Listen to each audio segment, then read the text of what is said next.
بحث امروزمون یه هشدار هست برای کسایی که دانشجویی میخوان به کانادا بیان.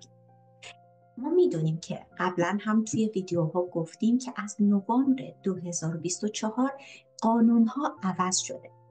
قبلا به این طریق بود که وقتی شما می اومدید کانادا، اگر میخواستید میتونستید دانشگاهتون، شهرتون رو عوض کنید و فقط لاگین کنید و توی سیستم اعلام کنید که دانشگاهتون عوض شد. از نوامبر 2024 به این سمت، به این طریق دیگه نیستش و به اینطوریه که دوباره باید برای تمدید استادی پرمیتتون اقدام کنید.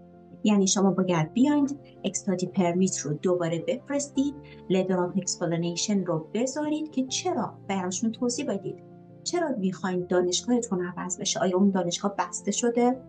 آیا اون دانشگاه از لیست دانشگاه هایی که DLI دارن برداشته شده یا نه فقط شرایط خاص خودتون عوض شده؟ مهم هست دوباره برنامه استانی رو بگیرید، حالا یا پل بگیرید یا تل بگیرید که بخواید در واقع اجازه داشته باشید برید تو استان دوباره درس بخونید. پس الان دیگه مثل قبل نیست که شما اگر بخواید دانشگاهتون رو به راحتی عوض کنید. قبل از اینکه بیاین تصمیم بگیرید در کدوم شهر، در کدوم دانشگاه میخواین تحصیل کنید و اون وقت برای اومدن تحصیلی به کانادا قاصبک آماده هستیم تا شرایطتون رو ارزیابی کنیم و بهترین راه رو بتونیم به شما نشون بدیم.